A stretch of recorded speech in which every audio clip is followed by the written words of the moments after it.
Hey, writing this from a locked room upstairs at my husband's cabin. It was supposed to be our 2-year anniversary, but now I'm not sure what it is. For clarity, I just had a core memory unlock itself in unbelievably vivid fashion, and needed to write down the details in case they might ring a bell to someone else. The details surrounding the watching, kind of fuzzy, but I'll do my best. The details around the tape itself, oddly clear. Some gaps I might be missing here or there, but overall the elements that comprise the video are very palpable for me despite the time that's elapsed.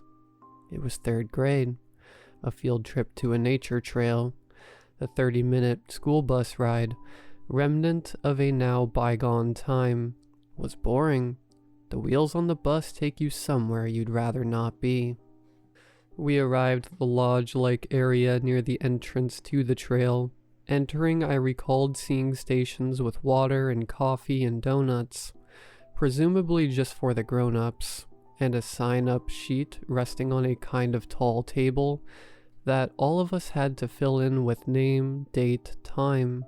It felt like the kind of place where the Smokey the Bear knockoff would give a talk about how fires are bad because trees are flammable. You morons. A local visitor center vibe, like there was plenty to do here but nothing really meant for someone my age.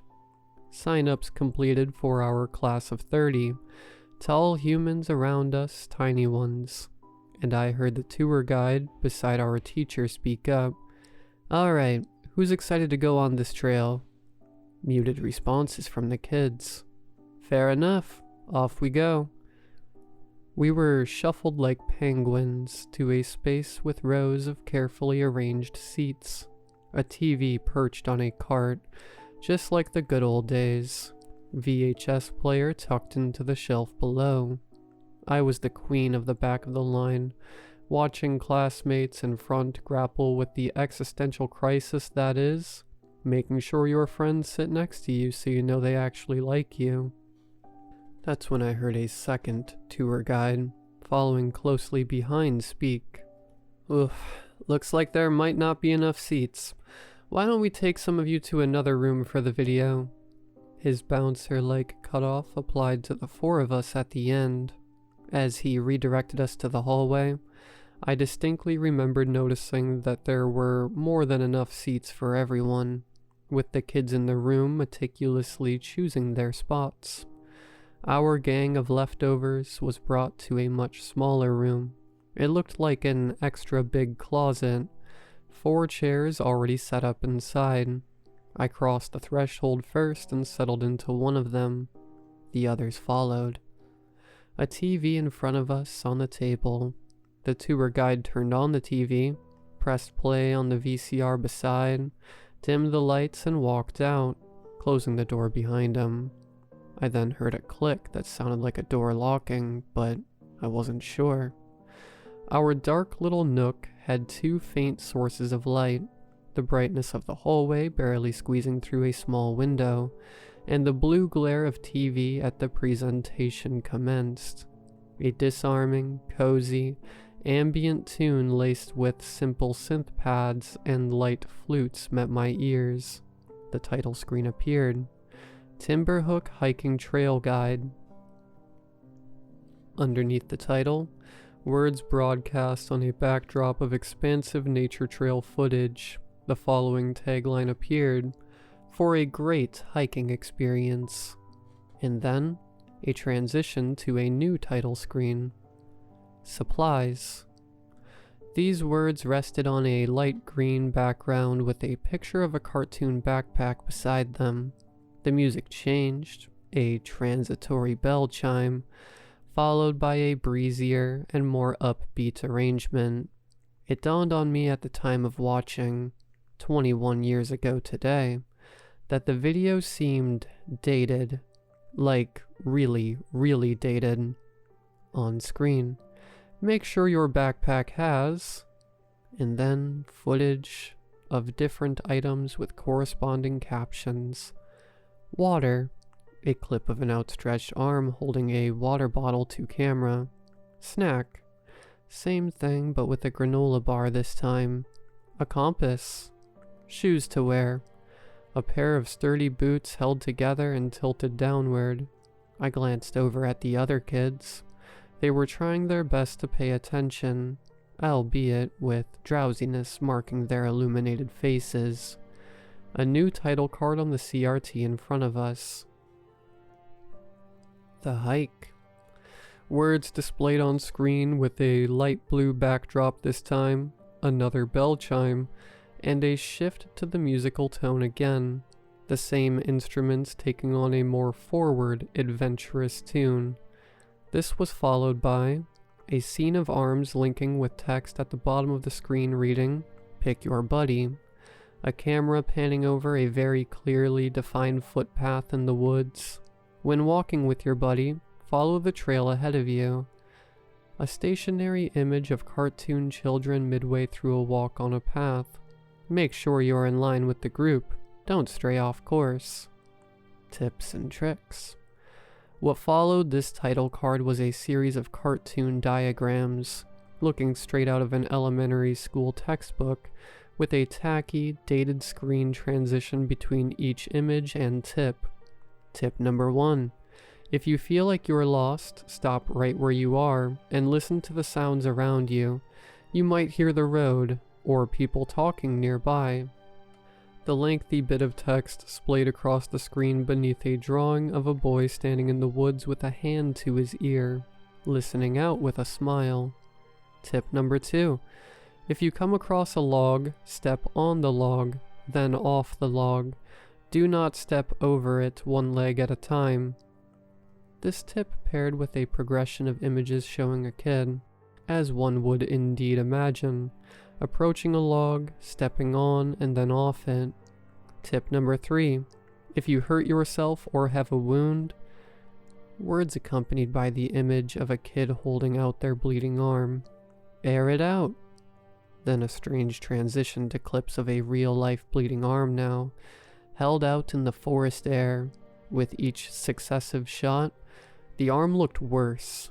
The wound, the bleeding, the almost gangrenous effect on the appendage growing. Cut to the stairs. A camera fixed on a lengthy staircase jutting out from somewhere in the woods, architecture that looked very out of place. Accompanying text, "Don't take the stairs." Friends. A fancy new title card over a light red background. The heading over top, a display of cute cartoon woodland creatures huddled together, shifting to video footage with captions underneath of squirrels, scampering up trees looking for nuts, birds, sparrows and songbirds flitting about near shrubs, deer, softly peeking behind the trees before moving along out of frame, foxes, one seen darting through an underbrush, sleepwalkers, slow zoom in on a distant tree in the forest, someone peeking out from behind the oak, a woman-like figure with black matted hair in a white nightgown. Midnight. And suddenly the comforting background music was gone. Amateur camcorder footage now of someone maneuvering the woods at night with only a minimal light source illuminating the uneven path. Text coming in, line by line atop the footage. If you're still here, they'll be looking for you. Don't panic. There are many places you can hide. A transition to a nighttime shot of some trees. Behind the trees, slightly shaky but mostly still footage of some leaves on the ground, still night. Under the ground, an even slower zoom in on a distant entrance to a passageway or cavern. The dungeon. The dungeon. I felt the chair beneath me, and remembered I was in a room with 3 other kids watching something.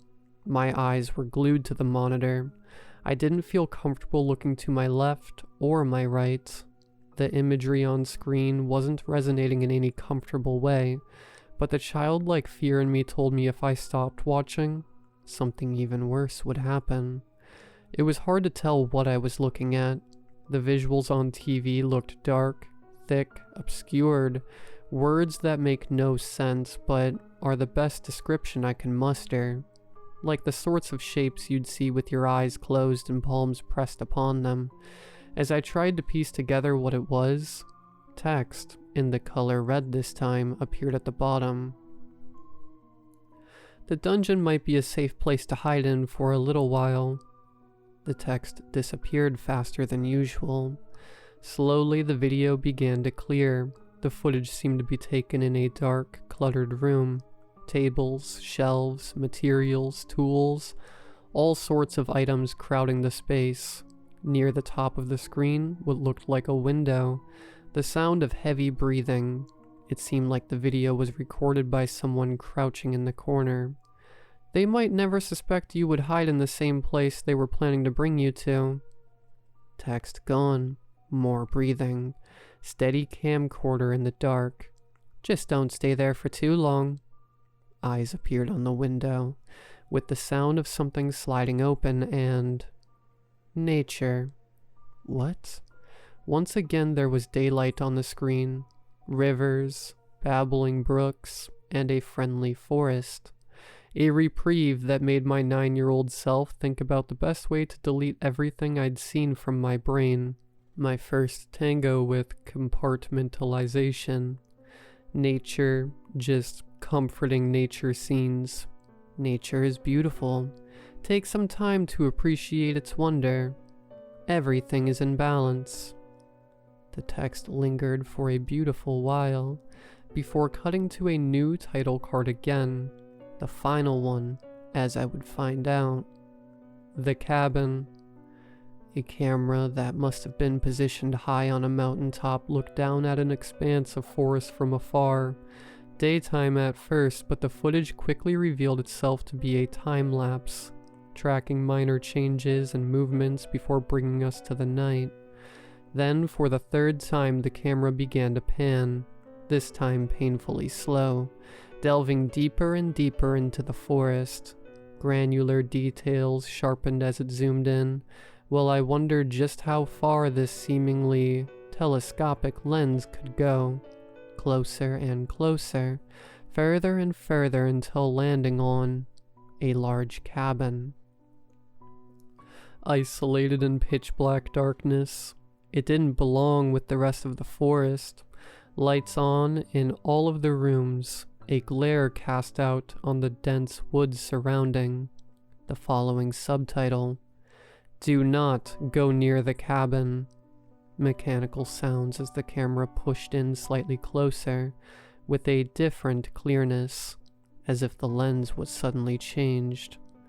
"If you are near the cabin, do not go inside." Silhouettes of what appeared to be people within the cabin. "If you are inside the cabin, do not leave. It will be too late." And then the camera violently started pulling back, away and away and away from the cabin as static warped the image. "You are nourishment to them." And back to the title card. Timberbrook Hiking Trail Guide. The comforting strings, synths, and woodwind instruments were back. The text underneath the title now just read, "For a hiking experience." Then the tape stopped, and it was just our smudged reflections on the TV now. We sat in the still of the dark. No one moved an inch. The shared, telepathic agreement we all seemed to fall under was, pretend everything is okay. If none of us said we were scared, then we wouldn't give the game away. If we looked like we were alright, then we were alright, right? The tour guide returned. He was hunky-dory as normal.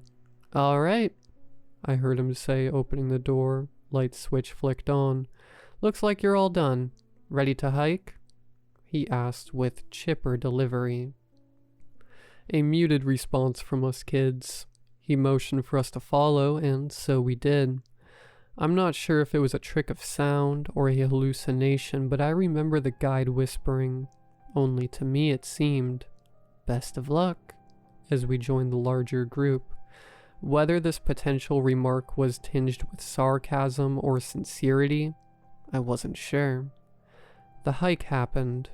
It was mundane, barely any elevation. It wasn't a particularly dynamic path, more like a trudge through some level, open forest with an almost industrial-looking path leading the way through.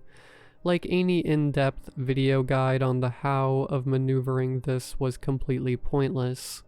There was no way anyone could have gotten lost, and it looked nothing like the video we'd watched. Only one thing caught my eye on the trail: the insignias that had been carved deep into the trees. Elaborate scrolls and markings all along the path. Then it was over, quicker than one would have imagined. And I had to wonder if the larger group of 26 students actually saw the same tape that my group did, or if ours was different. Now, some odd 21 years later, that same question cuts to the front of the line in my mind as I reconcile with the bizarre childhood experience I'd severed from my head so many years. It's my 2-year anniversary. As I mentioned at the beginning of this post, my husband pitched renting a cabin for the occasion, something I enthusiastically jumped at. When it came to romantic gestures, this was more bombastic than anything he'd ever done, or anything I'd experienced before. Our love story origins are pretty unremarkable. We actually met as part of a local hiking group, and struck it off immediately. 5 years of boyfriend-girlfriend, 2 years of husband-wife. It's strange to me as I write all of this now that the traumatic experience of watching the Timberbrook guide didn't subconsciously put me off of hiking forever, as I push myself to wonder why. I can't help but find those carved sigils popping up in my head again. Hubby and I drove into the secluded area, and as we got closer, there was a familiarity to the surroundings that I couldn't quite shake. The uneasy gut feeling was manageable at first. Unfortunately, when paired with my husband's increasingly bizarre behavior on the trip, it became harder to ignore. We were supposed to be spending quality time together at the cabin, I thought. Instead, he was quiet, stern, always looking outside, like he was waiting for someone. Then, at night, after what I tried to justify as just an unbelievably off day for him, I woke up to find he wasn't in bed. I left the room, creaked down the stairs to ground level, to see him sitting on a couch and staring at the TV. Before I even saw what was on screen, the musical chimes and soothing ambient tunes I heard brought the flood of memories back. I saw the title cards on screen, the stairs, followed by friends, followed by midnight, and he was transfixed. I ran back upstairs and locked the door to the bedroom. After that, I tried to recall anything and everything I could about the video, and noted it down in this post. And now I'm trying really, really hard not to panic. It's been an hour. I swear the tape has looped 10 times over, judging by the muffled and obscured sounds coming through the wall. It finally stopped only a few minutes ago. Now he's at the door. He's trying to reason with me. He says there's nothing to be concerned about, that we should go outside, that he wants to show me something cool in the woods nearby, some passage in the ground. As he says it, I can tell there are people standing there with him, trying to stay quiet. It's only him talking, but still I can hear their presence, their breathing. I'm having to keep this part of me that wants to jump out the window and run into nowhere at bay. After all, I can see that there are people outside too. They're in the woods, barely peeking out from behind the trees. A full crowd who look very, very much like the members of that same hiking group I met my husband at. I can hear the tour guide's voice in my head again, more vivid. He really did say it, both sincerely and sarcastically. Best of luck.